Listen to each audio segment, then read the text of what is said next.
welcome to HawkTalk. This is our Blue Feather focus. The Blue Feather Athletic Association, the funding body for the DSU Heritage Foundation to bring student athletes from all over the world. One from the state next door joins us today. Introduce yourself and tell us about the journey coming to DSU. I'm Magdalene Rouser. I am a fifth-year senior. I'm from Townsend, Montana. So it's been a long time since I started this journey. I don't know, I graduated in 2013 and I just chose DSU because Jennifer Hartman actually recruited me, so I chose DSU that way. Yeah, definitely, and like you said, you've been here for 5 years now. It's been quite the time, and part of that is due to the injury issues you had kind of early in your college career. Talk about how tough that was to sit out and have to watch the team instead of play. It was definitely hard. I played my freshman year, and then my sophomore year I redshirted. I got my surgery and I was on a scooter scooting around campus for 3 months. So it was tough. I mean, it's hard playing a sport forever and then you have to stop for a whole year. It's hard to come back from that. And then I got a concussion, coming like right back out of it. So yeah, I've had quite a few injuries, but I mean, it hasn't slowed me down too much, I guess. Yeah, how did that put things into perspective for you as far as, working on schoolwork, working on all the things that DSU offers? I mean, during that time, I was able to really work hard with my RA job, focus on schoolwork because I wasn't playing volleyball. And so what was I supposed to do? I mean, I was just working on a lot of schoolwork. I guess, yeah, I don't know. Yeah, and part of that is being involved in the TR Honors and Leadership Program. Yep, absolutely. Talk about some of the projects you've been involved in there. Every year I've been involved with Mr. Blue Hawk. I think it's a great event. It's a lot of fun. The guys, they dress up as girls and they just have a lot of fun. It's a male beauty pageant. And then I've also worked with Hawk Walk, which all the proceeds go to the Domestic Violence and Rape Crisis Center, and that's been a really fun thing to help with and be involved with. Yeah, absolutely, and Mr. Blue Hawk's right around the corner. Yep. If I don't. Yeah, yep. It's on November 7th. So. Awesome. Yeah, make sure you sign up if you're interested. And then as far as being involved in the team, you've kind of taken a leadership role, being a 5-year senior, having kind of been around the program for a while. How do you kind of mentor those freshmen? The freshmen, they'll come up to you and they ask you questions, and sometimes you don't really know the answer, and so you tell them what you think, and hopefully it's right. But then most of the time, I just try and model, good behavior, good actions. I'm not really a talker. The girls look up to me because of my actions and what I do on and off the court. So in practice, in school, etc. Yeah, and it's been a tough year for the team, but you kind of got a stretch of games here that could be pretty important. How's the team preparing in the practice for these few games? I mean, we've been watching film. We discuss what the other team is doing well, what they're doing wrong, or doing not well, I guess. And then we practice accordingly. We have Dakota State, which is a huge game for us. We always have to work hard at Dakota State for whatever reason. I'm excited to beat them again this weekend, because we beat them once already this season, and then Bellevue. That'll be a really good game as well. So yeah, Bellevue, and then you got Jamestown. A couple tough games there. Yeah. But then you get to come home again for those final 2 games at Scott Gymnasium. As you kind of reflect on your time at DSU and kind of rounding things out, what are you going to remember most?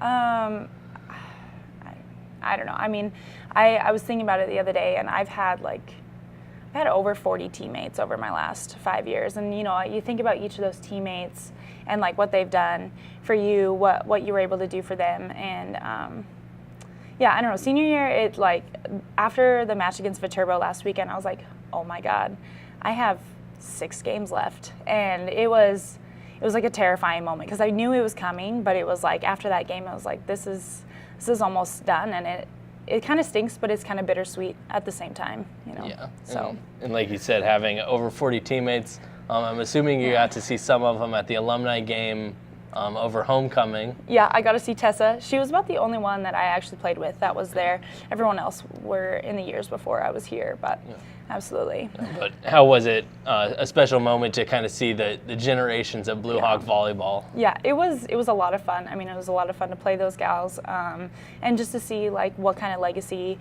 was there or here before us. yeah, we had a lot of fun. I think Tessa and I got a little too competitive at times, and it started right away in warm-ups, so, but that's okay. Yeah, good times. And then, kind of off the court, what's next for you moving forward after your time at DSU? I am student teaching in the spring. I'm not sure where yet. I just turned in my application, but it'll be around here in Dickinson. And then, so hopefully I will either get a teaching job next fall, or I want to be a school counselor. And so a lot of schools are hiring even if you don't have your master's yet, so I'm going to apply for both jobs, and then like the schools will help pay for your grad school. So that's kind of my plan. I have 2 different plans and see which one works out. Yeah. Well, enjoy the time left in Yeah. Scott Gymnasium. Thanks, Best of luck to you. We'll be back with Magdalene's coach.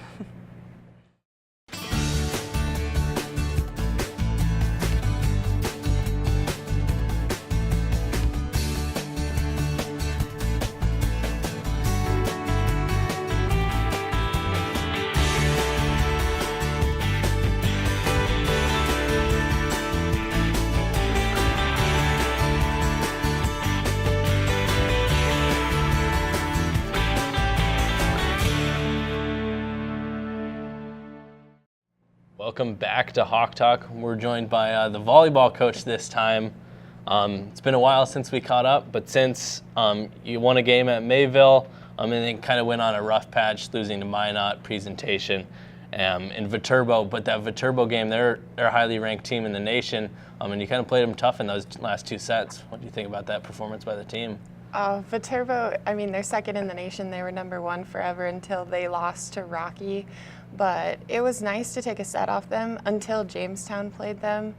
We were the only team in the conference to take a set, not only 1 set, but 2 sets off them. So that was a huge accomplishment for us, definitely.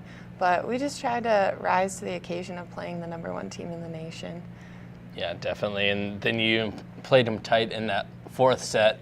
And I wasn't able to make it to the game, but someone that was there said that they really felt like the team was clicking well that game. Definitely. We're just starting to play with a lot more confidence, and it's exciting to see this young team play with that kind of confidence as we go into our final games.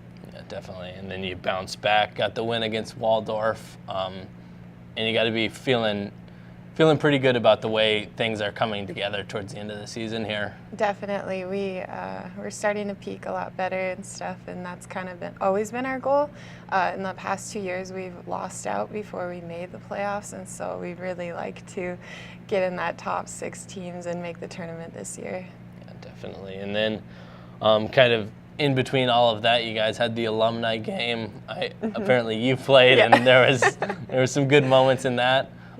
Talk about what those alumni bring to kind of mentor and show what can be done for the volleyball program. Oh, they're all very successful, not only with their sport they were, but with life. And so that was just really exciting to be able to show the team like there's more to volleyball, or there's more to life than just volleyball. And their moms, they had their kids at the game. It was just a really great atmosphere to play in, and we were just really proud. I was kind of mad at the team though. They started playing their little 5-3 DSs in the front row. I took that as an insult, but it was still really fun, definitely. Yeah, definitely. And then you had Funda come back, Hall of Famer, NAIA Hall of Famer. What kind of advice does she bring to a young group of players? Oh, Funda was so amazing to talk to at the Hall of Fame banquet and just kind of get to know. Just her words of encouragement and everything was great, and just the way she addresses everything that's happened in her life too is really inspiring, and so it was nice to get to know her during her time here. Yeah, definitely. And then, like you said, stepping into those final stretch of games, you guys hit the road this weekend, Dakota State and Bellevue. Tell a little bit about those teams and what we should expect.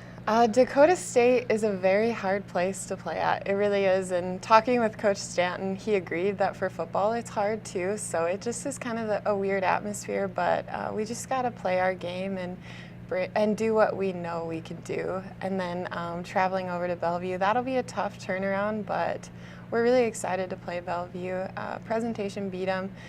So they kind of moved down in the rankings a little bit, but they're still in the top 25. So 2 really good matches that we have coming. Yeah, definitely. And then you got that Jamestown game, another top 25 team. How big are these games to kind of prove it and kind of move up in those North Star rankings? Oh, they're huge. Any game from here on out is definitely a game changer, to put it nicely. It seems like everybody has beat everyone at this point, and so can't take anyone lightly. And I honestly believe that whatever team plays the best that night is going to win. So we hope that's us, but time will tell. Yeah, definitely. And then you come home, third and fourth for those final two games in the regular season at Scott Gym. Mayville, a team that can bring it some nights, and you have a chance to beat as well. What do you think about that team? Definitely. Mayville is extremely scrappy, and so we just have to be ready to play them again. We'd really like to redeem ourselves after that loss, and then when we play Valley's got a very strong front row, and so we really are going to have to play amazing defense and get our blockers going right away. Yeah, definitely. And that Valley game is senior night. Yeah. Reflect a little bit about that group that you'll be sending out. Oh, the seniors are just such a hard-working group. They really are. And they came from, a program that was kind of struggling and stuff, and it's not like we're still struggling, but the way that they've built this back up and the way that they've responded to that is just amazing. And actually, only two of them right now are kind of playing, but they're the type of group that is very unselfish, and you never hear complaints from them at all, and they're just amazing teammates. They really are such a great group, and they're the loudest on the sidelines, they're the loudest on the court, and we're going to miss them a lot. All five of them have been amazing leaders in their own way, and so they will be definitely greatly missed. Yeah, absolutely. So make sure you come out, support them. Those final two opportunities, November 3rd and November 4th, Mayville and Valley City. Best of luck to you as you kind of run towards the end of the season, Coach. We'll be back with a football player this time talking about their upcoming games.